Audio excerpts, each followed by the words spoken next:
accueillant. Nous avons un grand plaisir d'accueillir. Elle est philosophe, elle est professeure de philosophie à la faculté jésuite de Paris. Elle enseigne à l'école de Nîmes Paris, à l'ESSEC, à Sciences Po Paris. Ça en fait déjà maintenant.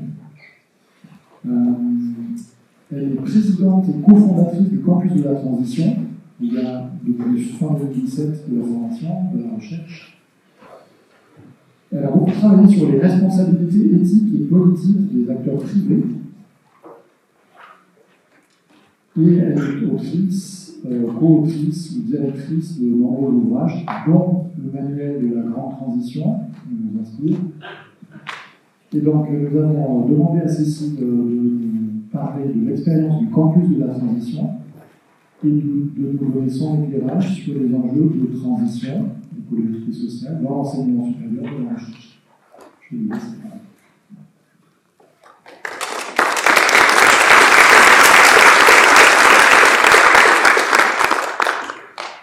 Bonjour à toutes et tous. Vous m'entendez bien? Oui.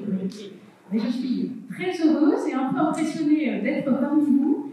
En tout cas, je trouve que la dynamique là, que vous avez engagée a l'air passionnante et transformatrice. Enfin, je l'espère pour l'INSA et bien au-delà. Alors, j'espère aussi, là, on est un peu à l'heure, on a très très bien déjeuné, c'est un peu l'heure fatidique de la sieste. Donc, j'espère que ce que je vais dire ne va pas vous endormir. Et puis, je vais tâcher de faire en sorte que ça soit un petit peu interactif, même pendant ma présentation. Et ensuite, on aura un bon temps d'échange. Voilà, alors, un tout petit mot pour démarrer sur le campus de la transition, qui est donc une initiative née fin 2017. Et l'idée, alors avec une ambition exorbitante, puisque notre raison d'être, c'est former pour transformer l'enseignement supérieur et les responsables d'aujourd'hui et de demain pour une transition écologique et solidaire. Voilà. Et on s'est dit que ça, on voulait le faire en formant notamment aux compétences transverses indispensables pour agir, pour réfléchir et agir à la hauteur des enjeux. Alors je vais y revenir, évidemment, c'est pas tout seul. Moi, l'intuition que j'ai eue, première idée, puis ensuite ça a été vraiment un cheminement collectif, c'était d'aider des personnes à ne pas être hors sol. Et j'ai fait pas mal d'enquêtes de terrain au Nigeria sur les effets de l'activité pétrolière sur le lien social. Et ça me frappait beaucoup en discutant avec des personnes de compagnies pétrolières, qu'ils soient nigérians, français, anglais, américains ou autres, ou des élites bancaires du pays, ou quand je me baladais dans les couloirs de l'ESSEC, en gros d'être face à des élites cosmopolites qui avaient un certain nombre de repères très communs et le risque d'être hors sol au regard de la réalité vécue par les plus pauvres dans les territoires, que ce soit au Nigeria ou en France. Et donc, d'où l'idée du campus, d'être dans un lieu dans lequel, entre guillemets, on se coltine un peu la matière. Alors on est en Seine-et-Marne, dans un petit village de 500 habitants, qui vote à 50% Rassemblement National, et à 3 km de Montreux, dans laquelle c'est aussi une ville très polarisée, avec beaucoup d'enjeux socio-économiques. Et on se rappelle que le mouvement des Gilets jaunes est né en Seine-et-Marne. On est dans une zone semi-rurale. Donc c'est assez intéressant parce que c'est le Grand Paris, et ça permet de conjuguer une réflexion très concrète sur les enjeux des transformations. Donc à la fois la question du changement dans l'enseignement supérieur, la question du changement des modèles d'affaires, des stratégies d'acteurs, notamment économiques, mais aussi la question des coalitions, des alliances multi-acteurs dans les territoires. Voilà, on touche du doigt le fait que c'est pas si simple que ça. Alors, je vais donc proposer un regard sur les enjeux de transition en présentant des ressources qu'on a développées au campus, ou dont nous nous servons beaucoup. Donc c'est pour ça que j'ai intitulé ma présentation « 6 portes et 3 horizons ». Voilà, je vais y revenir. Et puis, essayer de faire un va-et-vient avec des expériences que nous menons au campus ou des interrogations que nous avons, et vous renvoyer à vos propres interrogations. Alors, justement, dans le cadre de notre arrivée à Forges, alors j'ai eu l'intuition du projet du campus en septembre 2016. Pendant 1 an, on a réfléchi avec un groupe d'enseignants-chercheurs, de praticiens, aussi comme Alain Grandjean, que certains connaissent peut-être, et d'autres, à ce qu'on pouvait faire. Et puis, j'ai été passer 4 mois au Schumacher College en Angleterre, qui est un lieu malheureusement qui vient de fermer, là dont on a appris la nouvelle il y a 15 jours, pour découvrir un peu plus ces pédagogies qui étaient mises en œuvre au Schumacher College. Et ça m'a convaincu qu'il n'y avait pas l'équivalent en France. Et puis, de fil en aiguille, on s'est installé à l'été 2018 dans ce château de Forges, qui est un lieu qui a été mis à disposition gracieuse du projet du campus, voilà, et qui était déjà un lieu qui était école, collège, lycée horticole, avec un internat et des enfants placés par les services sociaux. Donc une belle initiative éducative et sociale, qui était la condition du don en fait, initial. Et donc nous, on a pris un peu le relais du projet qui existait avant, en se disant c'est un terrain de jeu pour voir comment on fait pour vivre dans un château qui est une passoire énergétique et dans lequel il y avait du fioul, et on ne voulait pas utiliser une chaudière au fioul pour se chauffer. Enfin, voilà, pour donner un exemple sur lequel je reviendrai aussi. Et après, pendant la première année, on a testé quelques formations avec des étudiants de Centrale en décembre 2018. Et il faisait un froid de canard, mais ils étaient très contents. Donc on s'est dit, c'est déjà bon signe. Des étudiants de l'ESSEC en avril. Et puis une formation qu'on avait construite avec Mathieu Labonne, à l'époque directeur du mouvement Colibri, qui est maintenant directeur de la coopérative Oasis. Et sur 2 mois, ce qu'on avait appelé le TICamp, qui maintenant s'appelle formation du TICampus. Et en fait, toutes ces formations nous montraient qu'il y avait un réel écho chez des jeunes étudiants, jeunes professionnels. Et on a rencontré la ministre de l'Enseignement supérieur, Frédérique Vidal, et puis Nicolas Castoldi, son directeur de cabinet, là, en juin 2019. Et en fait, on a discuté avec eux et ils nous ont dit vous êtes hors système, mais vous êtes un bon écosystème d'enseignants-chercheurs et de jeunes type Mouvement pour un réveil écologique. Et on nous a demandé de travailler donc, à l'écriture d'un socle commun de connaissances et compétences pour la transition. Et c'est ça qui a donné lieu à la publication, 15 mois après, du manuel de la grande transition. Et donc, je vais revenir sur les 6 portes qui sont la trame du manuel. Et puis, on a mis en place aussi des groupes de travail en se disant il faut aussi réfléchir à l'intégration des questions écologiques et sociales dans toutes les disciplines, mais de manière plus précise que dans ce socle commun. Et c'est comme ça qu'on a une collection de petits manuels de la grande transition qui ont commencé à être publiés, je pense, à partir de fin 2020, début 2021, dont les 2 premiers étant Pédagogie de la transition et Transformation des campus. Et puis, d'autres petits manuels sont sortis sur les questions de gestion vers une autre gestion, ou sur économie-finance, déverrouiller l'économie. Voilà, et donc l'idée, c'est qu'il y en ait 12, et pour l'instant, on est 8 publiés. Voilà. Et donc le manuel de la grande transition, je vais utiliser les 6 portes qui sont la trame du manuel. Bon, vous en avez peut-être un peu entendu parler. En fait, on a choisi des mots grecs, pas pour être jargonnant, mais par souci mnémotechnique, et en prenant d'abord les mots qui sont dans les termes économie et écologie, donc oikos, nomos et logos. Et puis, on a rajouté 3 autres portes qui sont ethos, praxis et dynamis. Alors, on va y revenir, parce que ça va être un peu la trame de ma présentation. Oikos, c'est donc le diagnostic, et donc ce qui se passe dans notre maison commune, sur le système Terre, donc, et puis ce qui a à voir beaucoup avec les sciences du climat, sciences du vivant, sciences de l'ingénieur, mais aussi les effets pour les populations. Enfin, ça rejoint un peu les travaux aussi du GIEC ou de l'EPBS, quand on se soucie aussi des conséquences en termes de migration ou autres. Ça, c'est le premier chapitre, avec l'idée en termes de compétences d'entrer dans une pensée complexe.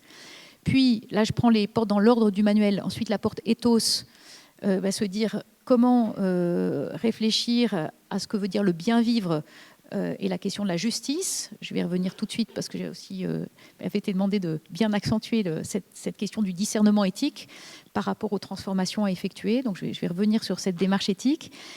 Ce qui conduit à Nomos, la porte qui s'intéresse à la question des métriques, des règles du jeu, des instruments de gouvernance. Donc là, un peu au croisement de l'économie, de la finance, de la gestion, sciences politiques et droit. Et puis, porte logos, c'est la question des récits, des imaginaires, des mots que nous utilisons, et entrer dans une pensée prospective. Ce qui conduit à praxis, qui a donné pratique, donc la question de l'action, des acteurs et des échelles de l'action. Et dans cette porte-là, on a aussi traité un peu la question des mobilisations citoyennes, de la violence ou non-violence dans les modes d'action. Et enfin, la porte d'Unamis, qui a trait aux enjeux, on pourrait dire, de psychologie et de spiritualité au sens le plus large, c'est-à-dire question du sens, justement, de nos existences et de la reconnexion, donc, à soi, aux autres, à la nature.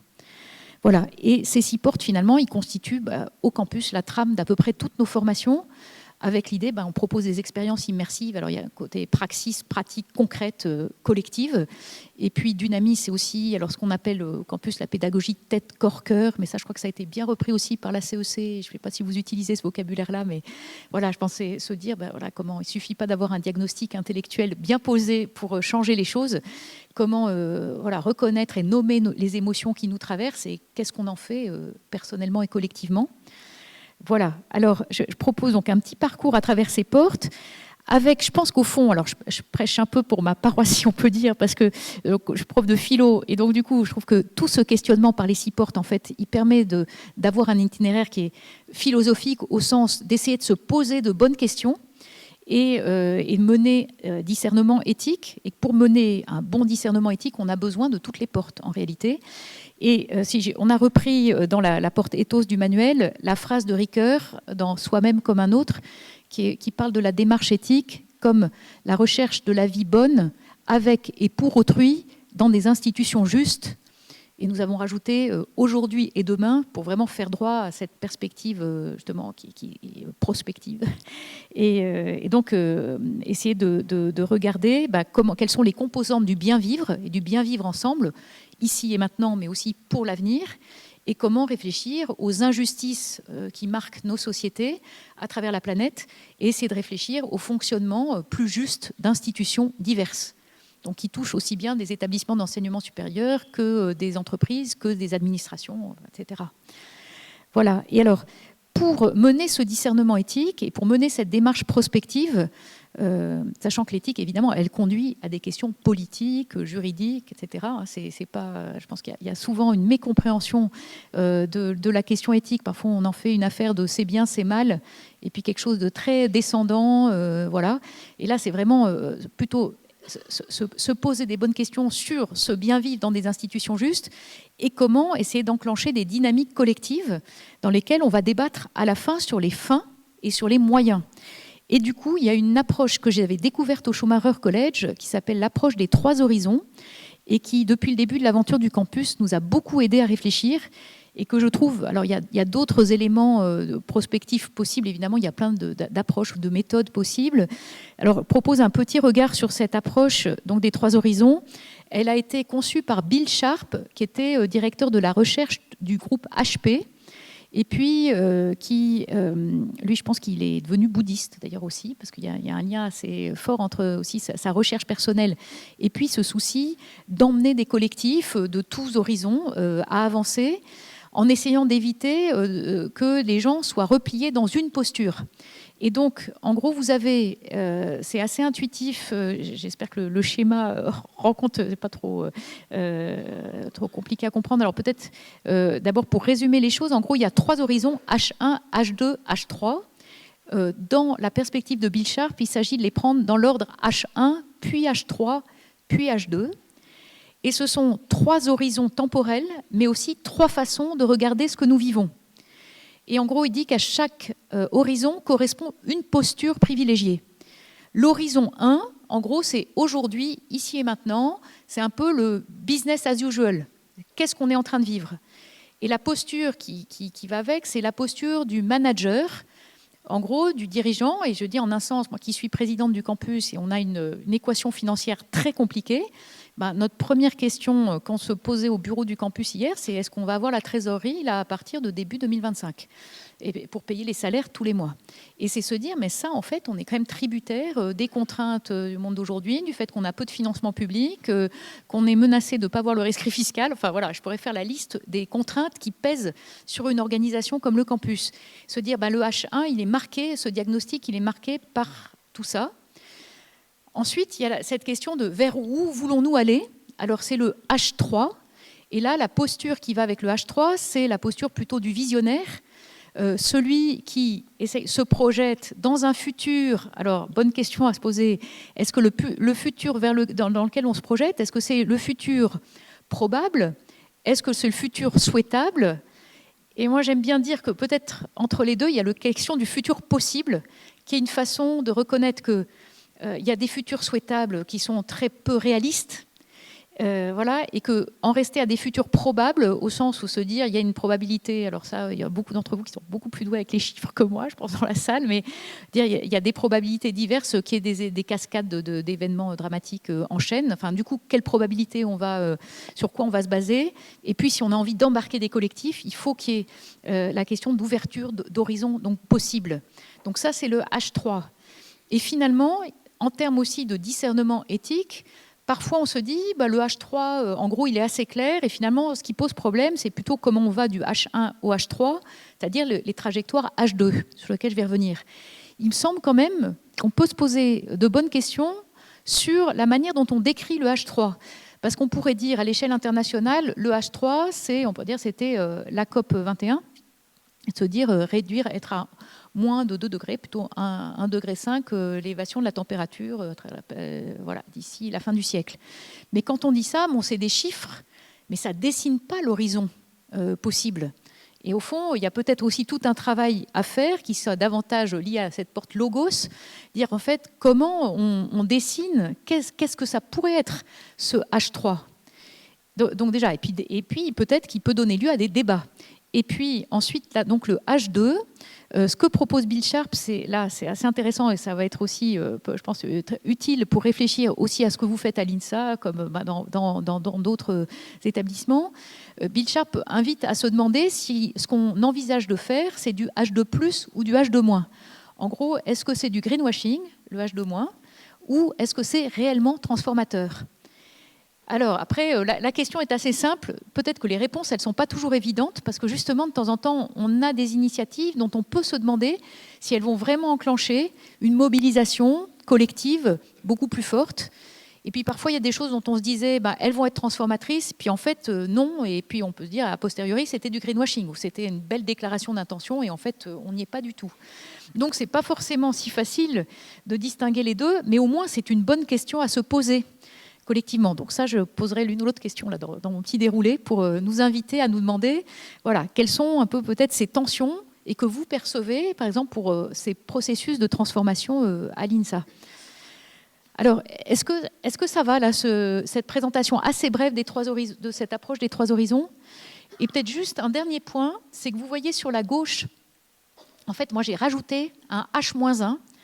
Ça, c'est à la faveur de réflexions avec des chercheurs et d'autres, en fait, en me rendant compte que souvent, le H1, il est aussi très tributaire de l'histoire passée. Et que c'est quand même intéressant souvent de se dire, et là on parlait justement de Gaston Berger tout à l'heure à table, dire qu'il a marqué quand même la création de l'INSA et qu'il peut y avoir des traditions dans des institutions ou des cultures politiques, si on prend aussi une échelle potentiellement un peu plus large, qui marquent beaucoup la manière de fonctionner les uns avec les autres.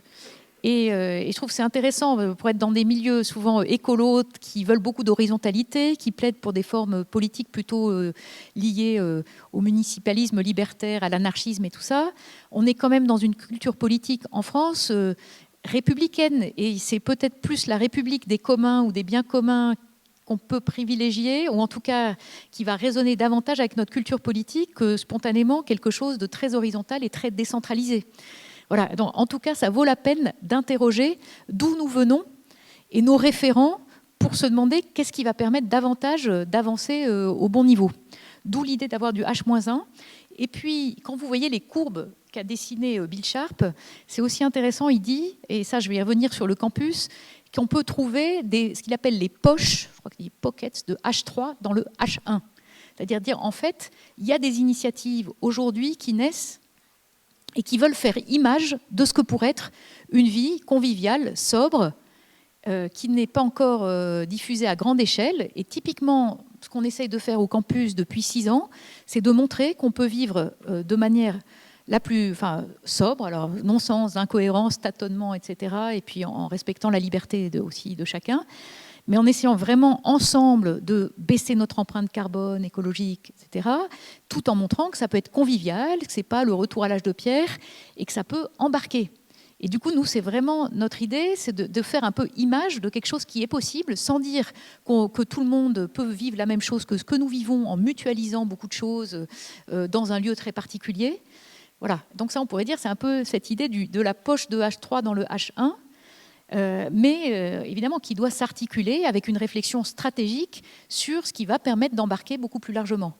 Et donc au campus, je n'ai pas encore mentionné, une des expressions qui a marqué beaucoup nos réflexions initiales, c'était de se vouloir radicaux non marginaux, c'est-à-dire prendre le problème à la racine, radical en ce sens-là, et non marginaux, parce qu'on peut être quand même un peu dans notre bulle d'un château Seine-et-Marne, un peu replié avec des gens militants en gros, et se dire comment on fait pour travailler avec nos agriculteurs voisins qui ont tous des grosses propriétés agricoles, etc.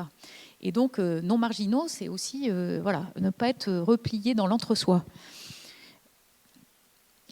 Alors, du coup, je vais avancer sur les diapos. Alors, je mets quand même si pour Oikos, c'est l'idée du diagnostic de ce qui se passe dans la maison commune. Je démarre avec un tableau qui est celui de Goya, qu'un certain nombre d'entre vous, je pense, connaissent. Et je trouve très frappant et tellement, malheureusement, illustratif de ce que nous vivons aujourd'hui, c'est-à-dire des gens qui se battent avec des gourdins alors qu'ils sont en train de s'enliser. Donc, c'est quand même une métaphore, une image de ce que nous vivons à travers la planète aujourd'hui, qui dit les défis à relever. Alors ensuite, je passe très vite parce que je pense que vous avez déjà eu tout ce genre de slides avec le diagnostic. Sur la chaleur humide, j'aime bien remettre cette slide parce qu'elle est quand même très illustrative d'un problème. Je pense qu'il y a des climatologues parmi vous, en tout cas, qui est de plus en plus aigu. On a entendu parler là, de ces phénomènes d'ailleurs de chaleur humide, je pense au Pakistan, en Inde et dans d'autres pays cet été.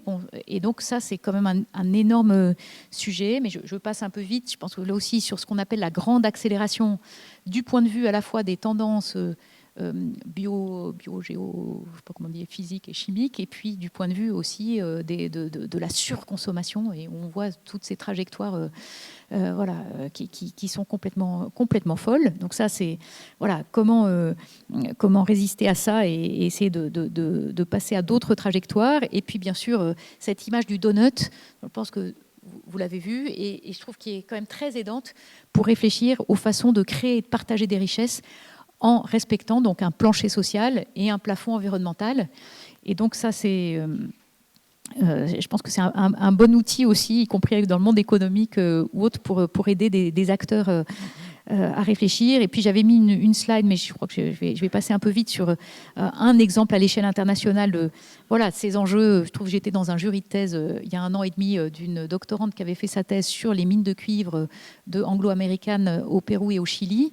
Et donc on voit bien tous les problèmes, cette idée d'entrer dans la complexité, avec notamment la question de l'eau là-dedans, dans un pays qui est en stress hydrique de plus en plus régulièrement, et sachant que ce qui m'était resté, il fallait 800 litres d'eau pour les mines par seconde, dont 250 litres d'eau fraîche.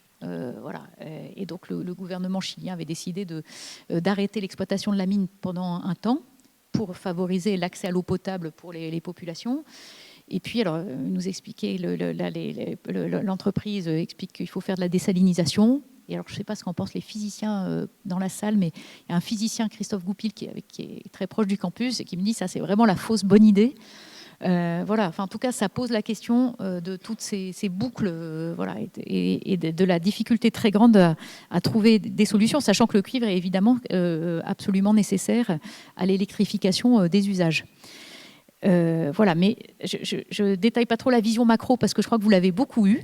Alors du coup, je propose là pour le diagnostic, on pourrait se dire ça correspond aussi un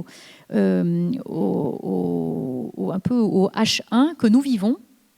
Et là, mis pour le campus de la transition, je me disais, nous, dans les tensions ou les questions que nous nous posons, une énorme question, c'est comment, dans une société de plus en plus polarisée, comment à la fois avancer ensemble et de manière à faire une différence, mais dans des contextes en fait, qui peuvent être très loin, voire qui caricaturent complètement toutes les initiatives pour la transition, en disant, en gros, c'est des gauchistes irresponsables, si je caricature la perspective d'un certain nombre.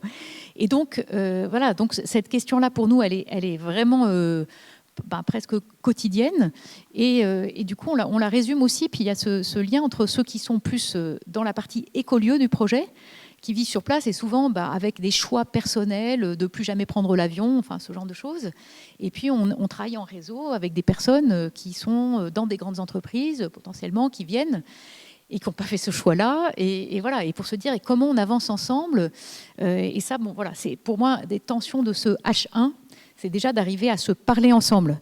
Alors je me disais, finalement, pour l'INSA, peut-être aussi, il me semble que le CAP 2040 là, que vous m'avez transmis, puis les travaux de l'Assemblée, c'est précisément essayer de favoriser ce diagnostic le plus sérieux possible sur les enjeux pour votre établissement et pour les formations que vous donnez, avec cette idée de respecter, on pourrait dire, une économie du donut, si on veut, ou des modes de vie. Et puis, il y a évidemment sans doute la question de ce que vous percevez comme inertie, blocage, tension, entre voilà, le diagnostic et puis les façons d'avancer. Alors ça va nous amener à Ethos, la question comment est-ce qu'on va vers, comment on définit ce H3 et puis comment on travaille à des trajectoires H2+, qui soient les plus cohérentes possibles. Bon, alors pour Ethos, évidemment, un des grands, je pense que c'est quand même un des sujets aujourd'hui de fracture dans nos sociétés, c'est la question des inégalités à la fois de revenus, de richesses, et du coup aussi des responsabilités très très différentes selon les acteurs. Et quand on ramène les émissions par tête à des moyennes nationales, en fait, on ne voit pas du tout que, alors là, pour les 10% les plus riches en Amérique du Nord, ils ont une empreinte carbone, enfin c'était il y a quelques années, de 73 tonnes par habitant et par an. Et si je prends sur la diapo suivante les 50% les plus pauvres en Afrique subsaharienne, ils ont une empreinte carbone par habitant de 500 kilos, une demi-tonne. Donc voilà, et je pense que sur cette interrogation en termes de critères de justice à l'échelle des pays ou à l'échelle internationale, le fait d'avoir un peu ce genre de chiffres en tête, je trouve que c'est quand même vraiment intéressant. Parce que ça veut dire que, voilà, quels critères éthiques on se donne ensuite des efforts à faire porter à tel ou tel type d'acteur. Et puis là, j'ai mis une diapo qui résume un peu les enjeux de discernement collectif. Ça, c'est des photos à la fois du drame du Rana Plaza au Bangladesh en 2013, dans lequel 1200 personnes, essentiellement des femmes couturières, sont décédées dans les ateliers dans lesquels elles fabriquaient les vêtements qu'on achète chez Benetton, Auchan, Mango, H&M, enfin toutes les marques de grande distribution. Et puis, il y a là, il y avait des manifestations de militants du collectif Éthique sur l'étiquette pour dénoncer le fait que les salaires des personnes qui vivent au Bangladesh ou ailleurs ne sont pas des salaires à vivre, c'est des salaires indécents. Et je donne souvent l'exemple de ce chemisier qu'on achète 29 € dans nos magasins et dont seulement 18 centimes d'euros reviennent à la couturière du Bangladesh, pour donner là encore une idée des inégalités au long des chaînes de valeur mondiales. Et puis un élément supplémentaire, c'est de prendre conscience qu'il y a aussi cette surproduction de vêtements à travers la planète. On sait qu'il faut 7 000 à 10 000 litres d'eau pour produire un jean. Et je lisais, alors les chiffres, ils sont tellement hallucinants que je crois qu'il y a chaque année, non, j'ai plus les chiffres, mais il y a à peu près 30% de la production de vêtements qui n'est même pas vendue, qui arrive dans les décharges. Et là, j'ai mis une photo de décharge au Ghana, qui est un des lieux qui accueille ces vêtements utilisés ou non utilisés. Donc, on est vraiment dans des trucs complètement hallucinants et qui nous interrogent aussi sur nos responsabilités collectives et partagées, comme consommateurs, comme citoyens, voilà, et à différents niveaux.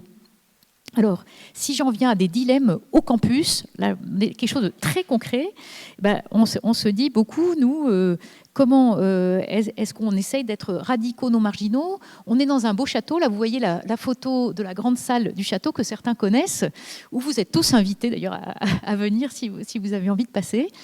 Et donc, on essaye de cultiver cette sobriété heureuse et solidaire. Alors, donner un écho de l'opération, ce que les jeunes ont appelé avec humour, l'opération Sibérie, que nous avons vécue depuis 5 ans ou 6 ans au château, d'année en année. Vous voyez, ce château sous la neige, c'est quand même pas toutes les années comme ça, mais voilà, un beau château dans lequel, eh bien, on avait un chauffage central au fioul défectueux, donc des fenêtres en simple vitrage. Vous voyez des pièces qui étaient très hautes. Voilà. Et donc se dire comment on fait avec tout ça.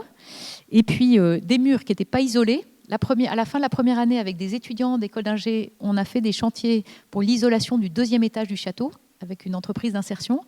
Mais ensuite, on ne pouvait pas le faire tout seul avec nos petits bras. Enfin, voilà, donc on attendait d'avoir les sous nécessaires déjà à pouvoir mettre du double vitrage, ce qui vient d'arriver. Et on a une chaudière à bois bûche. Voilà. Et donc, on avait des petits chauffages électriques d'appoint. Et là, finalement, cette opération-là, c'était de se dire comment on chauffe les corps plutôt que les espaces. Et en fait, on a, en respectant, en essayant de vivre ce qu'on appelait une éthique du soin mutuel aussi, dire qu'on n'est pas tous égaux face au froid et que donc certains résistent beaucoup mieux que d'autres. Donc à la fois, on trouvait les bonnes vieilles bouillottes, les ponchos, les damars. Je vous conseille les damars Force 5 qui sont et en bas, ce qui fait qu'on a chaud même un peu partout. Enfin voilà, on a trouvé plein de... Et puis chauffer quelques pièces pour que les gens, enfin quand on a froid, qu'on aille là, et puis dans les bureaux où on est statique, avoir un minimum et se mettre d'accord sur ce qu'on met. Est-ce que c'est, pour certains voulaient 15 degrés, finalement c'était plutôt 17 degrés, enfin, voilà. Mais, et dialoguer sur tout ça. Donc ça c'est cette opération, donc un bon... on a fait un petit crowdfunding, c'était la photo du crowdfunding. Et là, donc un petit diagnostic après 3 ans d'expérimentation, c'est qu'en fait, on a réussi vraiment à maîtriser nos consommations d'énergie, même à les réduire, y compris avec la chaudière à bois bûche par rapport à ce qu'on nous avait dit de notre consommation. En fait, on a vraiment été très en deçà. Et ça, c'est devenu, et ça c'est Logos aussi, le côté travailler sur nos imaginaires, c'est devenu quelque chose de très convivial, cette opération Sibérie.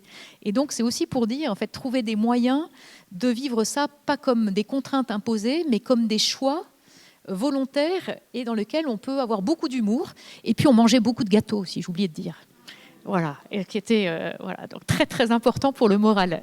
Et puis il y a 2 chercheurs là, de l'IX et je crois d'HEC qui étaient venus aussi pour faire des enquêtes un peu sociologiques sur ce projet, pour essayer d'en faire aussi de pouvoir écrire des articles à partir de là et essayer de faire en sorte que toute cette expérimentation, elle puisse servir à une réflexion un peu plus large.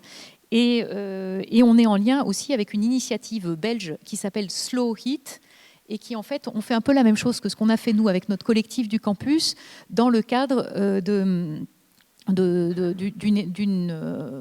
démarche avec des ménages, et où ils se sont entraidés à essayer de voir comment ils pouvaient baisser la température dans leurs logements familiaux en vivant bien.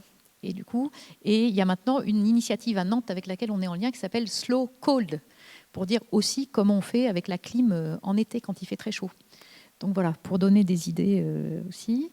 Et du coup, je me disais, par rapport à cette question des dilemmes éthiques, peut-être vous pouvez prendre 1 minute pour vous dire, vous-même, à titre personnel, qu'est-ce que vous voyez dans votre vie, dans vos choix, qui est peut-être un gros dilemme que vous avez en ce moment.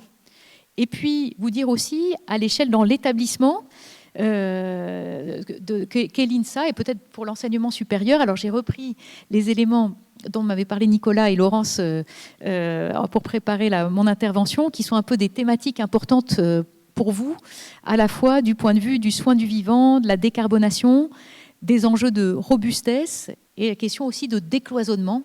Voilà, donc je pense que ça résonne avec ce que vous avez un peu travaillé et avec vos réflexions. Donc si peut-être prendre juste quelques secondes de silence pour que chacun puisse mettre par écrit peut-être ce qui vous vient sans trop réfléchir comme étant un dilemme majeur à une échelle plus personnelle et plus collective de l'autre.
je vois que le temps file. Est-ce que ça va ou vous êtes frustré ou je peux continuer ou ça va? Je continue. Alors là, je vais montrer ce qui me semble être aussi peut-être du point de vue de l'intégration des questions d'éthique et de ce type de questionnement éthique, s'interroger sur la manière dont on l'intègre d'une manière ou d'une autre dans tous les cursus. Alors ça peut être un cours dédié, mais ça peut être aussi une manière d'aider à instruire des controverses. Je pense que dans pas mal de disciplines, on peut le faire. Et alors moi, pour donner un cours à l'École des Mines de Paris, donc depuis 15 ans, et dont je suis très contente que cette année, il devient obligatoire pour tous les troisième années, mais je ne sais pas ce que ça va donner là, parce que du coup, je n'aurai pas que les étudiants intéressés par le cours. Et aux Mines, ils ont cette culture aussi d'instruction des controverses chaque année, par ailleurs, de manière assez déployée. Et du coup, je pense, pour moi, il y a un grand enjeu à montrer que la réflexion éthique, elle est nourrie aussi par la manière dont on instruit ces controverses. Et donc, ça peut être des méthodologies qui sont complémentaires et vraiment très en lien. En tout cas, voilà, j'ai mis là quelques photos de bouquins, dont un petit bouquin que j'avais écrit il y a une dizaine d'années, mais il y a aussi un livre sur l'éthique des ingénieurs. Il y a le Thierry Ménissier, je sais qu'il y a à Grenoble, là, qui a monté tout un parcours éthique aussi pour les étudiants. Et donc, avec le Shift, il y a aussi pas mal de choses qui sont faites pour justement inviter à ce type de réflexion. Et puis, du coup, une question à laquelle je vous renvoie, à partir de ce que vous avez choisi comme dilemme éthique, c'est de se dire, pour vous, ces dilemmes, souvent, ils permettent de se demander aussi quel pourrait être le H3. Moi, si je prends un dilemme que j'ai beaucoup, c'est la question des voyages en avion. J'ai pris beaucoup l'avion je faisais des terrains dans des pays du Sud et je me posais aucune question. Et puis jusqu'à ce que je discute avec Jean-Baptiste Fressoz, qui m'avait dit, lui, la décision qu'il avait prise de prendre l'avion une fois par an, pas plus, en choisissant si c'était pour un colloque ou pour un terrain. Voilà. Et en me disant, il disait pas que tout le monde devait faire pareil, mais lui, c'était un choix. Et ça m'avait vraiment interpellée sur le choix que je pouvais faire moi-même. Et du coup, peut-être se dire, H3, d'ici quelques années, qu'est-ce que je peux faire dans tel ou tel domaine, ou qu'est-ce qui pourrait être fait collectivement. Et je pense, pour discuter pas mal aussi, on a des profs de l'ESCP qui ont 5 campus en Europe et qui sont invités à prendre l'avion pour aller, parce que ça va plus vite et c'est moins cher que de prendre le train pour aller d'un campus à l'autre. Enfin voilà, c'est des sujets pas faciles, mais qui sont aussi des choix à la fois individuels, mais aussi très collectifs ou structurels, qui engagent des décisions en fait, aussi des directions des établissements. Juste pour donner un exemple. Donc ça, peut-être que voilà, peut-être je pense que ça fait écho aux réflexions que vous menez. Donc, invitation à se demander, quel est le H3 et quelles peuvent être des trajectoires dites H2+. Du coup, je poursuis un peu dans la même ligne sur Nomos, la question des règles du jeu. Donc, en se disant, pour l'enseignement supérieur, on a quand même tous ces travaux qui ont été menés dans le cadre du groupe dit Jouzel-Abadi. Il y a toutes ces ressources qui existent. Alors, vous voyez là, en haut, à droite, vous voyez les petits manuels. Mais il y a aussi les travaux, justement, qu'avait fait le Shift avec aussi l'INSA. Et puis, les travaux de l'UVED. Voilà, nous, on a accompagné l'université de Cergy pendant plusieurs années pour voir notamment l'école CYTech, pour voir comment aussi essayer de tirer des leçons de cette expérience pour réfléchir à des transformations à plus large échelle. Voilà, donc cette question, en fait, à chaque fois, c'est l'idée comment, du discernement sur ce qu'on pourrait avoir comme trajectoire H2+, on en vient à décider des normes qui vont permettre de changer un peu les pratiques plus collectives. Alors, si je reprends la recherche-action au campus, nous, sur les normes, en fait, on a mis en place une expérimentation sur la mesure de l'empreinte carbone, ce qu'on a appelé le projet MC2, mesure carbone campus. Et puis, il y a un indicateur de capacité relationnelle que j'avais co-construit au départ pour regarder les effets de l'activité pétrolière sur le lien social au Nigeria. Et de fil en aiguille, il a été utilisé pour essayer de regarder les effets de l'activité d'entreprises dans différents territoires. Puis, pour ce qui se passait du point de vue de l'entreprise et de son lien avec des parties prenantes. Et depuis 4 ans, on a des financements de l'ADEME, puis du FSE, puis maintenant de la NCT, pour utiliser cet indicateur pour regarder les enjeux du bien vivre dans les territoires, justement, en regardant ce qui se passe dans des écolieux et maintenant dans des tiers-lieux. Juste pour donner. Donc on a tout ce travail avec cette métrique relationnelle qui est un peu la gageure de quantifier l'inquantifiable, la qualité des liens. Et tout ça nous invite aussi à essayer de voir comment est-ce qu'on peut réfléchir à la mise en œuvre d'une comptabilité en triple capital au campus. Parce qu'on enseigne beaucoup ça dans nos formations, mais on se dit la première chose, ce serait d'arriver à le mettre en place pour nous-mêmes. Et ça demande quand même des petites ressources, à la fois en personnes et monétaires. Là, donc, voilà. Mais donc, on a commencé le travail. Et c'est une des choses sur lesquelles on veut continuer à avancer. Alors, je vais passer sur la slide suivante pour arriver tout de suite à Logos. Logos, donc la question des mots, des imaginaires, des récits. Et en fait, l'articulation entre la rationalité plus techno-scientifique, qui évidemment, par exemple, à l'INSA, très présente et essentielle, mais se dire que la rationalité, ce qu'on pourrait appeler symbolique, le rôle des humanités, des arts, de la réflexion philosophique, elle est absolument déterminante et pas contradictoire avec cette rationalité techno-scientifique. Et je pense que le fait qu'il y ait aussi toute cette réflexion-là depuis, je pense, le démarrage de l'INSA, ça dit quelque chose de l'articulation. Alors juste pour vous dire, puisque vous avez aussi abordé le donut, moi j'avais demandé à Armelle Billot, qui a passé 3 ans et demi au campus et qui est une graphiste, de me faire 2 dessins, 2 scénarios du donut, avec l'alternative bien formulée par Guterres, le secrétaire général de l'ONU, soit le suicide collectif, soit la coopération. Alors je vais vous montrer les 2 dessins qu'Armelle a fait.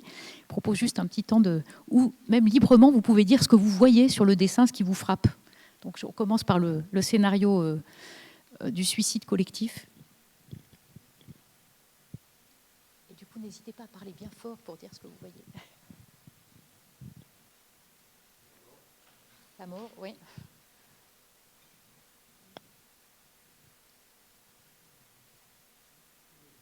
Elon Musk, oui, exactement.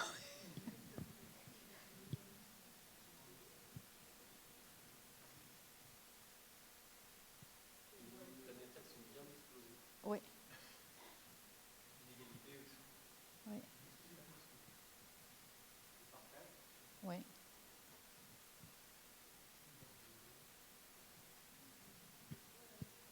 Non, c'est pas la joie. Comme...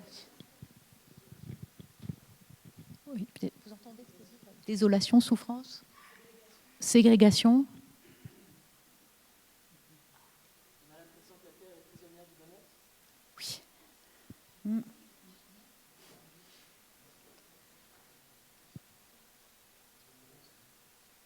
Oui, Elon Musk, ça, c'est ce qu'on avait dit. Il n'y a que des blancs en plus. Dans l'avion, oui.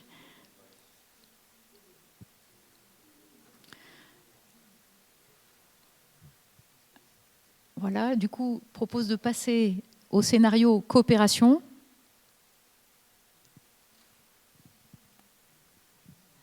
Oui.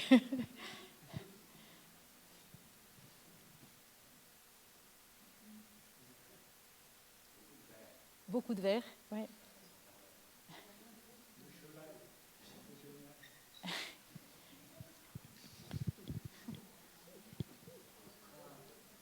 Un train, dialogue, il y a des bulles.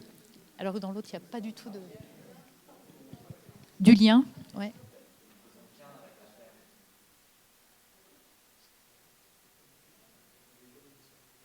Ouais.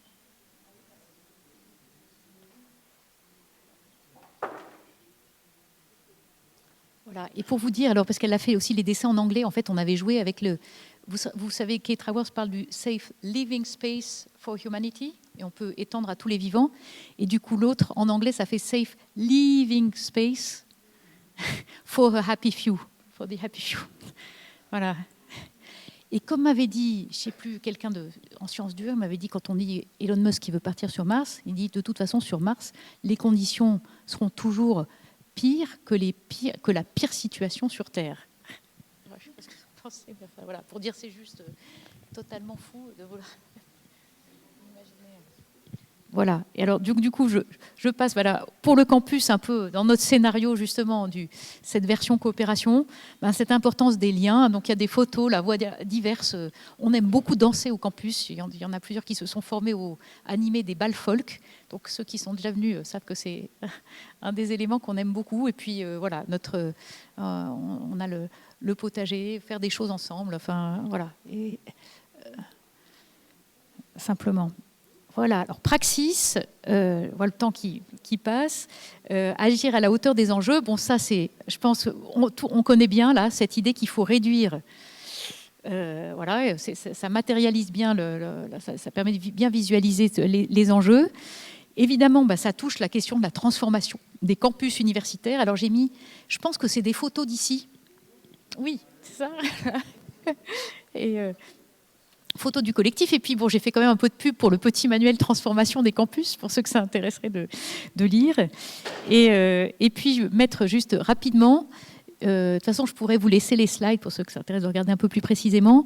Ce qu'on essaye de faire en termes de trajectoire H2+, là, c'est une initiative dont on est assez fiers parce qu'on est entouré donc d'agriculteurs qui sont vraiment donc grosses propriétés. Et au bout d'un an, on avait organisé avec eux une rencontre de forge, une rencontre un samedi sur les questions de transition agricole. Bon, en fait, voilà, ils avaient très peur de l'agro-bashing parce ils étaient tous en conventionnel. Et puis, l'année dernière, ils nous ont dit, mais on aimerait bien réorganiser une journée avec vous pour vous expliquer, et puis au territoire, un peu ce qu'on a mis en place. Et donc là, 25 d'entre eux, je crois maintenant, ils sont une trentaine, ont fait passer 6000 hectares en agriculture de conservation. Alors, c'est conservation, il y a encore un peu de glyphosate, donc l'étape suivante, c'est conservation sans glyphosate. Mais quand même, ce qu'on voit déjà, c'est plus de labour, rotation des cultures, et déjà, ils témoignaient combien déjà le rapport à la nature a complètement changé. Et puis, on a organisé cette journée mi-janvier, littéralement une semaine avant que la crise éclate à travers la France. Et là, nous, dans cette journée-là, c'était incroyable. À un moment donné, un agriculteur me dit, mais tu vois, là, il y a des gens, il y a des conventionnels, conservation et bio, et tout le monde se parle. Et c'est vrai qu'on se disait, là, c'est typiquement ce qu'on peut souhaiter d'espace, de dialogue, de réflexion ensemble, et de se dire comment on fait du H2+, quoi, en disant on ne part pas tous du même point. Voilà. Puis potager, alors là, on a tout un travail pour récupérer les urines produites au campus et essayer de travailler avec les chercheurs des ponts là, au CAPI. Et il y a un agriculteur dans nos agriculteurs voisins qui est très fan, parce que nous, on a trop d'urine par rapport à nos besoins pour le potager et autres. Voilà. Et pour dire, donc là, projet de recherche, on est en train de déposer répondre à des appels à projets sur un peu pour essayer de continuer notre recherche-action là-dessus. Voilà. Et puis, j'avance. Et juste après, parce qu'un pendant praxis, là, je viens de parler d'exemples à échelle très locale, c'est aussi toute cette question des mobilisations citoyennes. Voilà, moi, au campus, il y en a clairement un certain nombre qui étaient à Sainte-Soline, qui sont revenus en juillet, qui sont voilà, très, très militants et qui sont aussi très conscients qu'au campus, il faut vraiment qu'on ait une position qu'on a aussi appelée politique non partisane. Vraiment, et que ça, moi j'y tiens beaucoup parce qu'en fait, si on prêche qu'aux convaincus, entre guillemets, voilà, c'est pas le sujet. C'est la question, c'est comment est-ce qu'on arrive à dialoguer avec des personnes qui n'ont pas les mêmes options politiques que nous, qui n'ont pas les mêmes contraintes professionnelles, etc., pour essayer d'avancer. Voilà. Et alors j'ai un tableau, ça je l'avais fait pour une rencontre avec les gens du WWF qui m'avaient demandé de parler justement des différents types de mobilisation. Et donc je m'étais amusée à utiliser la typologie de Olin Wright d'un côté sur Utopie réelle, là, sur les stratégies anticapitalistes, mais on peut reprendre comme stratégie transformatrice. Donc stratégie à la fois en rupture, aux interstices ou réformistes. Ça, vous voyez, c'est les colonnes. Et puis, vous voyez les lignes, j'ai repris, parce que c'était un du campus qui m'avait dit, mais il faut que tu lises Aric McBay, Full Spectrum Resistance, qui est une manière, je trouve, très subtile de montrer justement que quand souvent, et d'ailleurs on le voit bien dans la polarisation actuelle, on pense que radical, ça veut dire tout de suite la radicalisation politique, des gens qui veulent un peu tout changer d'un coup. Or, on peut être, c'est bien nous, enfin, en tout cas ce qu'on essaye de faire, d'être dans cette volonté de transformer profondément le système, mais en se disant que on le fait aussi en essayant d'avancer avec d'autres. Et donc, je trouve que cette typologie-là, d'ailleurs, dans la nouvelle version du manuel, on l'a rajoutée dans la version poche du manuel de la grande transition, pour en fait essayer de mettre un peu plus de nuances dans les positionnements de différents types d'acteurs. Voilà. Alors là encore, j'ai pas trop le temps de détailler, mais peut-être si vous voulez, dans le temps de questions-réponses, on pourra y revenir. Puis je termine sur Dunamis, parce que je vois que mon temps est écoulé. Donc se reconnecter à soi, aux autres, à la nature. Là encore, j'avais mis une belle citation de Corinne Pelluchon, mais je vous laisserai la lire tout seul, peut-être juste un passage, ce fait que le fait, quand elle dit de s'attendre à la fin du monde, ou plus vraisemblablement à la fin d'un monde, rend sensible à la beauté de ce dernier et donne envie de se centrer sur ce qui revêt à ses yeux de la valeur. Voilà, invitation à regarder ce qui compte vraiment pour nous.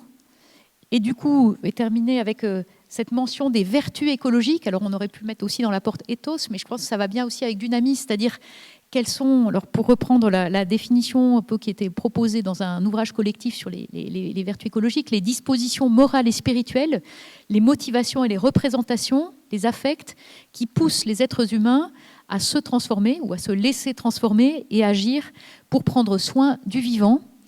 Et là, pareil, peut-être que juste vous pouvez dire un peu, on peut avoir un petit florilège des vertus écologiques. Là, j'en ai donné quelques-unes, mais il y en a bien d'autres, et qui sont une manière aussi de se dire qu'on n'a pas... Enfin voilà, c'est la beauté de l'humanité, c'est qu'on est sensible, pas forcément exactement aux mêmes choses, ou on n'utilisera pas les mêmes mots pour dire ce qui compte pour nous. Et je trouve que c'est intéressant de se demander, pour chacune et chacun, voilà, comment vous décririez un peu ces dispositions intérieures qui vous nourrissent, enfin, qui fait que telle ou telle valeur pour vous ou vertu est particulièrement importante. Alors, je ne sais pas là si vous voulez en...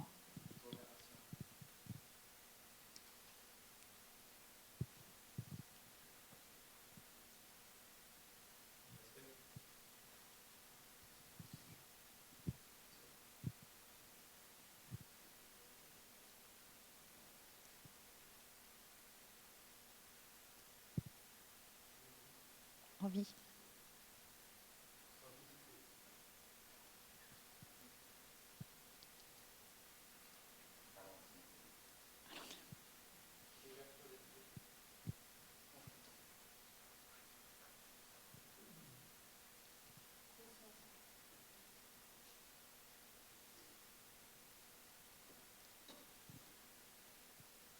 Voilà, et je termine vraiment avec la diapositive qui est celle aussi qu'on avait mise dans le manuel, qui est une façon d'articuler les compétences liées au CIPORT avec d'autres référentiels, à la fois de la CGE, France Université, de l'UNESCO, de GreenComp, le référentiel européen maintenant, et puis aussi le Peter Senge, voilà, ce qu'il appelle les disciplines.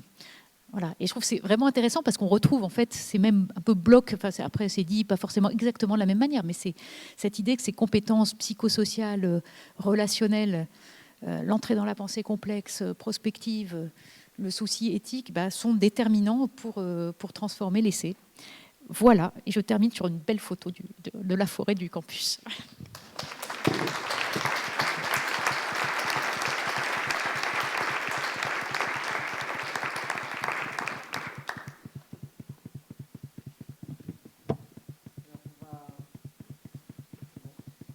Vous m'entendez là ? Non ? Si, c'est bon. On va vous proposer un temps un peu analogue à ce qu'on avait fait les sessions précédentes, donc de réfléchir non pas individuellement, mais en collectif, donc par petits groupes de 3, 4 personnes, on va dire, comme ce matin, pour vous dire finalement, par rapport à ce que Cécile vient de nous exposer, ça serait quoi nos résonances ? Qu'est-ce qui nous touche et nous interpelle particulièrement ? Et puis, ensemble, vous élaborez quelle serait la question que vous aimeriez poser à Cécile, et on va rentrer dans un temps d'interaction. Donc, pour ce faire, on reprend nos WooClap. Donc, mettez-vous par groupe de 4. Et promis, c'est le dernier de la session 3. Promis, il n'y aura pas de WooClap demain. On est désolé pour le nombre de WooClap sur la journée. Mais encore une fois, nous, ça nous permet de garder la matière, en fait, et de voilà, après, pouvoir phosphorer par rapport à ce qui... Voilà. Oui, ce ne sera pas en Book Club. Allez, par groupe de 4, vous prenez quelques minutes. On se donne 5 minutes d'échange. 5 minutes par groupe de 4. Qu'est-ce qui nous a interpellés particulièrement et quelle serait la question qu'on aimerait poser?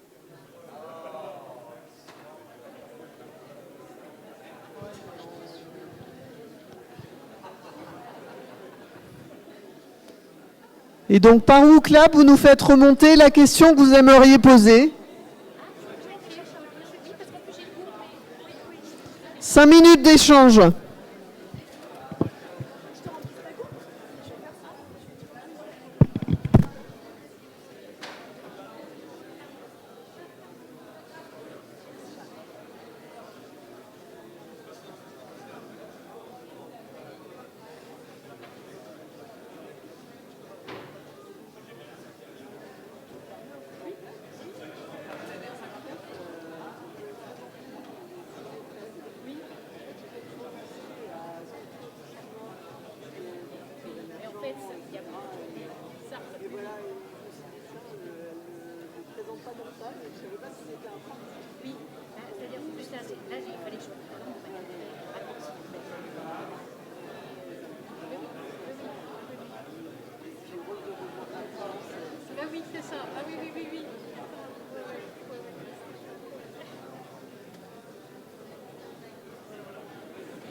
Il y a des choses qui remontent là, c'est bon?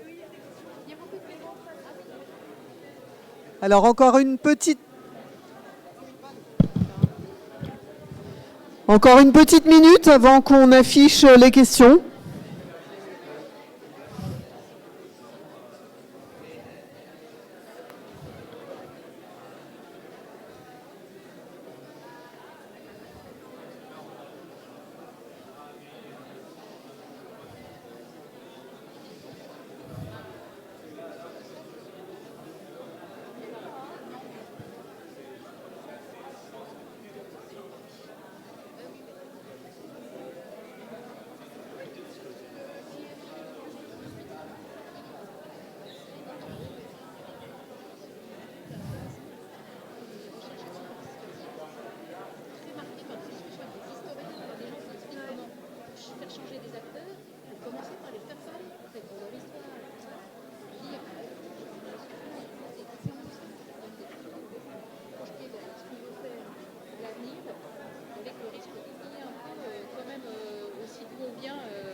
Alors, on va passer à l'affichage des questions de WooClap.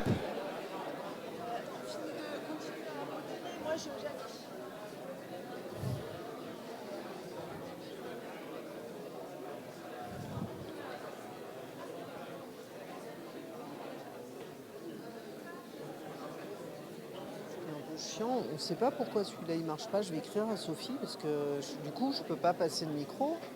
On n'entend rien en fait avec celui-là. T'en as un autre?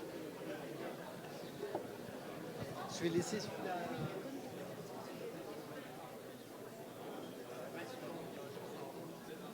Elles sont où les piles? Eh ben, attends.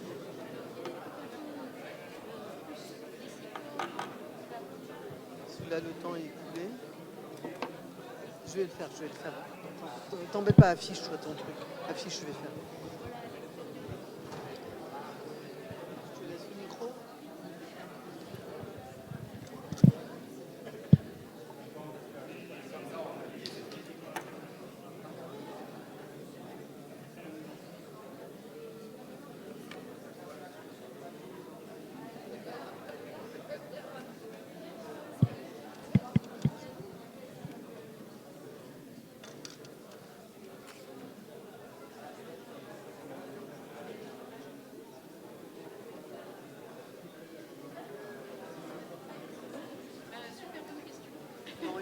Ouais.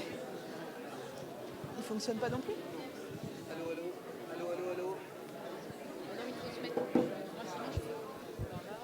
Là, ça marche? Ah oui, celui-là fonctionne, ouais. Alors je prends celui-là pour le faire tourner s'il y a besoin. C'est celui-là? C'est celui-là qui ne marche pas. Oui. Sinon je regarde. Ah oui. Celui-là, puis s'il y a des questions, les Ça gens sera quand même plus facile. Mais... Non, mais on les entendra pas la vidéo. Ah oui. Je crois que tout à l'heure, quand les gens parlaient très fort, enfin assez fort, Si jamais il y a besoin. Oui, bah voilà. Ok, d'accord. Ok, oui, parce que ça, c'est pas très. Oui, c'est plus facile d'être un peu plus. Ouais. S'il y a besoin de commentaires, D'accord. de choses, Ouais. moi je fais passer le Ouais. micro. S'il vous plaît.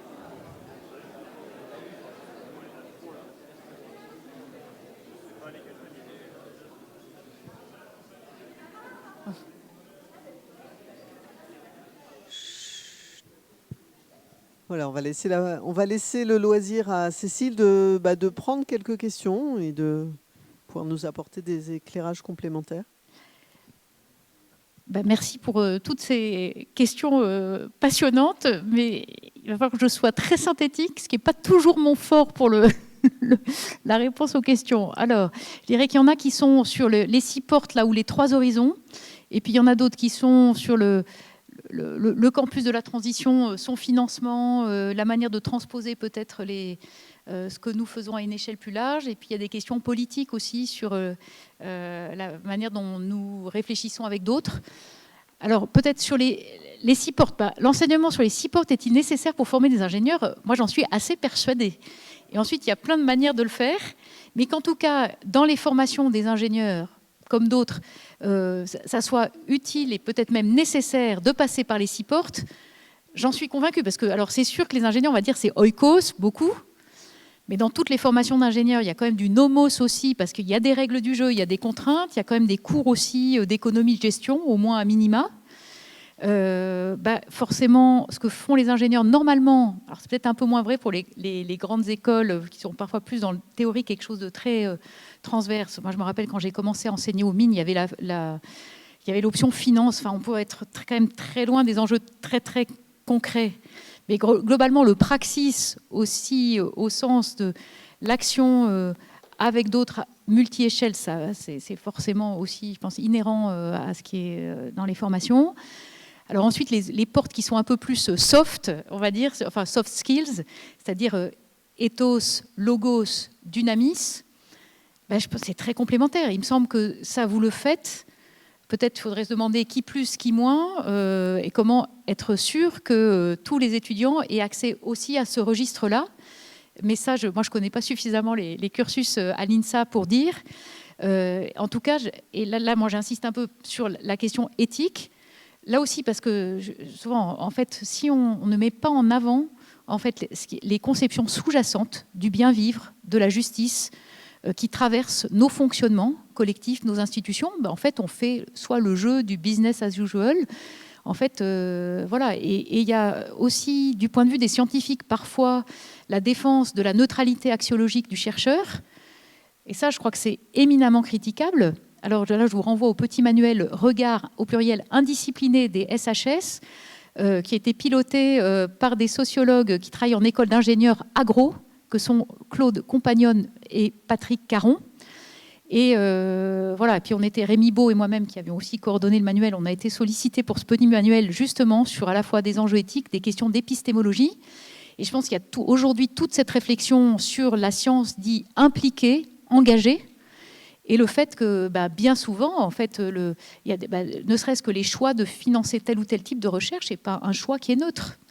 Voilà. Et on sait bien qu'il y a certaines maladies qui touchent les populations les plus pauvres de la planète, qui ont été beaucoup moins étudiées du point de vue de la recherche que la lutte contre le cholestérol qui touche davantage les populations des pays riches. Enfin, voilà, juste pour donner un exemple.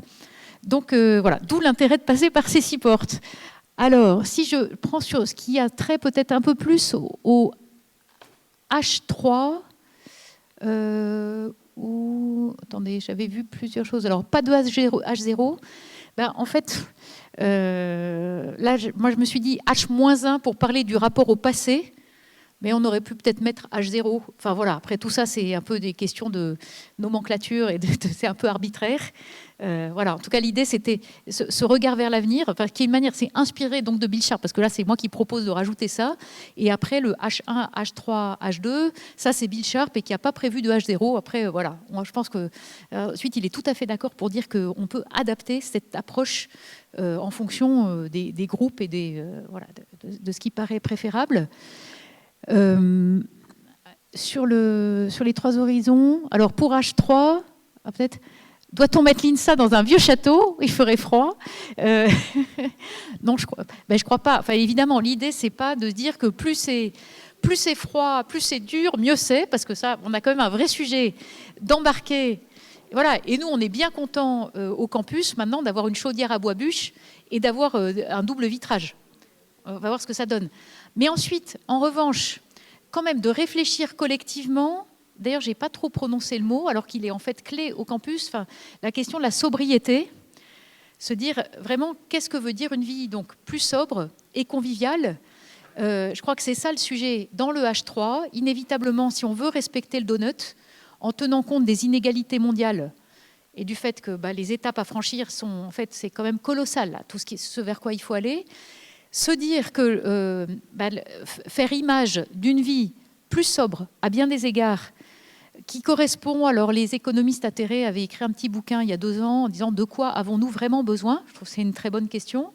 Il y a une manière de parler de la sobriété dans le monde anglo-saxon qui est de parler de sufficiency, du suffisant, et au fond de se demander qu'est-ce qui suffit. Moi, j'avais été très marquée par une lecture que j'avais faite il y a 20 ans en démarrant ma thèse, enfin en cours de ma thèse, sur un bouquin de, j'oublie son nom, Quand la misère chasse la pauvreté, de Majid Ranema. Je ne sais pas si vous connaissez cet ouvrage. Et en fait, il disait, lui est donc iranien, Il a été ministre, chercheur, très critique de la notion de développement durable. Et en fait, son point, c'était de dire la lutte. Enfin, on a fait en gros, autant lutter contre la misère, c'est absolument nécessaire. En revanche, quand on dit lutter contre la pauvreté, ça peut être très ambigu parce que finalement, il y a des formes de pauvreté dans l'histoire de l'humanité, dans toutes les cultures, dans toutes les traditions, qui sont des formes importantes. Il disait ce qu'il appelle la pauvreté conviviale et la pauvreté de cœur ou pauvreté spirituelle. Et au fond, ça rejoint cette question de la suffisance. Et c'est l'avidité dans notre rapport au monde par la surconsommation nous empêche peut-être d'ouvrir nos horizons intérieurs à d'autres choses, à d'autres dimensions de nos existences. Et ça, voilà. Et on le retrouve d'ailleurs, pour ceux que ça intéresse, chez Stuart Mill, en 1848, quand il écrit les principes d'économie politique. D'ailleurs, où il démarre en disant que l'économie politique est une branche de la philosophie sociale. Ça veut bien dire déjà que l'économie politique qui touche les questions de production, d'échange et de consommation, en fait, doit être subordonnée à des réflexions, quand on dit philosophie sociale, à des réflexions collectives sur ce que nous voulons vivre collectivement. Et à un moment donné, Stuart Mill parle d'un état de stabilité dans lequel on serait arrivé, on aurait assouvi les besoins fondamentaux élémentaires de l'ensemble des populations. Et il souligne qu'il faut sans doute aller vers cet état stationnaire de l'humanité en disant, au fond, c'est ce qui permet aussi de s'émerveiller devant la nature plutôt que de vouloir l'utiliser pour toujours produire plus. Enfin, il a des paroles d'une modernité incroyable exactement sur ce sujet. Donc voilà, pour répondre sur ce H3. Après, puisqu'on est un peu dans les stratégies, je vois qu'il y a des questions un peu plus politiques sur... est-ce qu'on travaille le campus? Il y avait une question... Alors, il y a un truc que je nuancerais. Quand on dit des gens plus radicaux que nous, justement, moi, j'aime pas trop quand on dit ça, parce que j'estime qu'on est très radicaux, en fait, mais qu'on veut être stratège, et que donc, du coup, après, je comprends bien, là, ces radicalités en sens des moyens d'action qui sont utilisés par des gens qui sont dans une logique d'usage, potentiellement de moyens... soit non violents, enfin, en tout cas, de faire droit à de la désobéissance civile, ou en tout cas de l'action directe, etc., ce qui n'est pas des moyens, en tout cas, nous, il y a un certain nombre de ceux qui sont au campus ou dans notre écosystème qui vont participer à ces actions. Il y en a qui participent à Extinction Rebellion, Dernière Rénovation. Moi, un de ceux avec lesquels j'habite avait mis de la peinture orange sur Matignon il y a 2 ans, et donc il a fait sa garde à vue, il a eu son procès. Voilà, il habite, c'est un des 9 avec lesquels je vis au quotidien. Et lui, il est extrêmement clair pour dire qu'il ne faut surtout pas que le campus se mette là-dedans, institutionnellement. Ça ne veut pas dire qu'on n'ait pas des convictions très fortes sur la nécessité de faire droit à une diversité de modes d'action. Mais que pour nous, c'est aussi important qu'on ait aussi un Christian Koenig, qui était directeur des relations internationales de l'ESSEC, qui a été un des coordinateurs du manuel et qui est celui qui représentait le campus dans le groupe Abadi-Jouzel et qui, lui, connaît bien toutes les arcanes du monde des écoles de commerce et qui peut aller discuter avec des directeurs pour dire comment on change les classements du Financial Times, par exemple. Et là, moi, je trouve que... Et quand on me demande où est situé le campus... Bon, vous avez vu, je l'avais mis dans le tableau, à un endroit, mais par rapport à la distinction d'Olin Wright, c'est vrai que peut-être que c'est le terme d'interstice, position interstitielle, qui caractérise peut-être le mieux le campus, mais à certains égards, on est réformiste, puisque l'idée, c'est d'aider à transformer l'enseignement supérieur aussi de l'intérieur, enfin, en accompagnant des équipes de profs, des équipes de direction, pour aider à faire bouger les choses et changer des normes. Et puis, on peut dire qu'on est aussi en rupture quand on se tape des hivers dans un château très peu chauffé, que certains décident de ne plus prendre l'avion, qu'on fait pipi dans notre bidon et qu'on est végétarien. Enfin, donc, à certains égards, on pourrait dire ça, c'est en rupture par rapport au mode de vie habituel dans la société. Donc voilà. Et pour moi, il y a un grand enjeu aussi, et c'est pour ça que, alors moi, je suis très partante pour de la réflexion stratégique avec des acteurs type Extinction Rebellion et d'autres, mais aussi avec des acteurs type WWF et d'autres qui sont souvent perçus comme d'ailleurs uniquement réformistes, enfin avec une autre option. Parce que là, je pense qu'on a besoin de beaucoup de stratégies collectives et puis qu'il y a un vrai enjeu à faire en sorte que... Voilà, enfin, moi, je pense que c'est un énorme sujet aujourd'hui. On le voit bien en France actuellement vis-à-vis de la façon dont le discours écologique est complètement caricaturé et souvent cornérisé. Et voilà. Et en fait, il faut absolument qu'on arrive à embarquer beaucoup plus largement. Et donc, on ne le fera pas si tous les acteurs ont des options uniquement en rupture. Voilà, donc ça c'est pour dire, et en tout cas, moi je suis convaincue que la réflexion stratégique manque beaucoup. Et qu'en fait, c'est peut-être les gens qui étaient formés à une analyse marxienne, étaient beaucoup plus dans cette logique aussi de subvertir de l'intérieur, de faire de l'entrisme et autres. Et là, souvent, quand on entend ça, il y a des gens qui se disent « mais toi, t'es pas assez radical, ou t'es vendu au grand capital, ou je ne sais quoi », alors que ça peut être des gens très convaincus et qui le font par souci de la transformation H2+. Voilà, alors, sur le... Comment, justement, ça rejoint un peu comment aussi embarquer les masses. Je pense qu'on balbutie tous. Et ce qui me frappe aussi beaucoup, c'est qu'on n'est pas tous appelés à la même chose, qu'on a des sensibilités différentes et qu'il y a des gens qui vont être très à l'aise pour être dans une logique de faire avec. Moi, je connais bien aussi l'ONG Voisins Malins qui essaye de faire des choses dans les quartiers populaires. Voilà. Et pareil, quand Anne Charpy, qui est la fondatrice de Voisins Malins, me disait qu'il y a des voisins malins qui votent Rassemblement National et qui sont des gens qui vont faire du porte-à-porte pour alerter leurs voisins sur la manière de transformer leur mode de vie avec énormément de générosité. Enfin, juste pour donner un exemple d'essayer si on veut embarquer les masses, il y a 11 millions de personnes qui ont voté Rassemblement National. On ne peut pas juste dire que, comme on l'entend assez régulièrement, qu'il faut être en tout cas, moi, c'est mon point de vue, étant donné aussi l'ancrage que nous avons, que si on veut essayer de faire bouger les gens, y compris du point de vue de l'ouverture aux migrations, etc., on ne peut pas faire comme si tout ça, si les gens n'avaient pas des raisons de voter de telle ou telle manière. Et en tout cas, d'essayer un peu plus de comprendre. Et donc, nous, c'est une question qu'on se pose beaucoup parce qu'on est quand même dans des milieux plutôt très éduqués. Et qu'il y a quand même une reconnaissance du fait qu'on peut avoir le sentiment d'être déconnecté de ce que vivent et perçoivent un certain nombre de personnes autour de nous. Donc, nous, on essaye de mélanger. Je pense que aussi embarquer, c'est peut-être travailler à favoriser de la mixité sociale. Alors là, c'est aussi la chance d'être dans une petite initiative, mais on a maintenant assez régulièrement des jeunes de la mission locale de Montereau, en même temps qu'on a des étudiants ou des profs de telle ou telle école d'ingénieurs, de commerce. Et ça, en fait, c'est des gens qui auraient très peu d'occasions, sauf s'ils le décident, d'aller vers, mais c'est pas si facile que ça. Et donc, je pense qu'il y a ce côté, apprendre à écouter la voix de ceux qui sont davantage en situation de vivre les conditions de vie que la plupart, sans doute, d'entre nous ne vivent pas exactement. Et ça, je pense que c'est un premier niveau. Et puis, après, du point de vue politique, c'est une des choses que je trouve préoccupant, c'est cette lecture permanente en termes de structure de domination. Non pas parce qu'il n'y ait pas des dominants et des dominés, mais alors là, je prends souvent les travaux de Paulo Freire et de l'ouvrage Pédagogie des opprimés, que je trouve très intéressant pour réfléchir à la fois aux enjeux de pédagogie, puisque c'est quand même lui qui a aussi, dans toute l'action et le travail, nourri beaucoup les mouvements d'éducation populaire.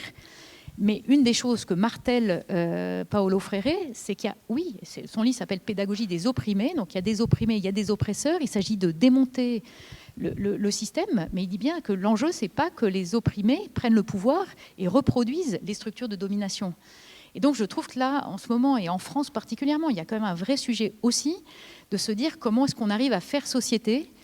Et là, et je pense qu'il y a plein d'initiatives. L'autre jour, j'entendais Mathilde Himmer, qui était la primaire citoyenne il y a quelques années, qui est maintenant qui est je sais pas comment on dit, charpentière, je sais pas comment on dit au féminin, dans le Sud, et qui racontait justement le fait que maintenant elle est beaucoup plus audible parce qu'elle a un métier très concret et que du coup ça lui permet d'être en dialogue avec des tas de personnes avec lesquelles avant elle n'avait pas ce lien-là. Donc voilà, mais je ne réponds pas complètement à la question, mais c'est juste quelques jalons. Merci beaucoup, Cécile. Et puis peut-être pour conclure, s'il y avait une ou deux questions en direct ou des commentaires, pour remettre un peu de l'interactivité avant que nous repartions en camp de base. C'est le moment. Levez la main, je vous apporte le micro. Je vous apporte le micro pour que, en particulier dans la captation vidéo, on entende correctement vos prises de parole. Merci pour votre présentation et les réponses aux questions. Je rebondirai justement sur ce que vous venez de dire. Un de mes grands dilemmes actuels et dans ce qu'on est en train de faire, c'est que je pense qu'on est, pour une grande majorité ici, des grands privilégiés. Ma définition du privilégié, elle est très simple. Hein. C'est pas savoir si on gagne 3 000 €, si on a une Rolex, etc. C'est simplement pouvoir faire ses courses sans avoir les yeux sur son compte en banque. Et je pense que beaucoup ici, on est dans cette situation-là. Je m'inclus là-dedans sans aucun problème. Et moi, le dilemme, c'est les ouvriers, les agriculteurs. Alors, je ne parle pas des grands céréaliers qui ont négocié avec l'État via la FNSEA pour avoir le droit d'utiliser le glyphosate. Je parle des jeunes agriculteurs qui essayent de se monter, de faire des choses propres, etc., et qui ont des bâtons dans les roues tous les jours, qui, pour avoir des subventions, doivent acheter des tracteurs gigantesques, qui, pour avoir des subventions, doivent détruire leurs bâtiments. Je le vis dans les monts du Lyonnais tous les jours. Ben, nous, comment on fait pour travailler comme ça dans notre monde de privilégiés, dans un milieu urbain qui prend de moins en moins en compte ce qui se passe dans la ruralité, etc., etc. L'INSA a été créé pour que les enfants de paysans et d'ouvriers deviennent des ingénieurs. Aujourd'hui, on les compte sur les doigts d'une main, j'exagère à peine. Et ça, pour moi, c'est aujourd'hui l'enjeu de l'INSA, c'est de revenir sur les fondements de l'INSA. Et les fondements de l'INSA, c'est ça avant tout.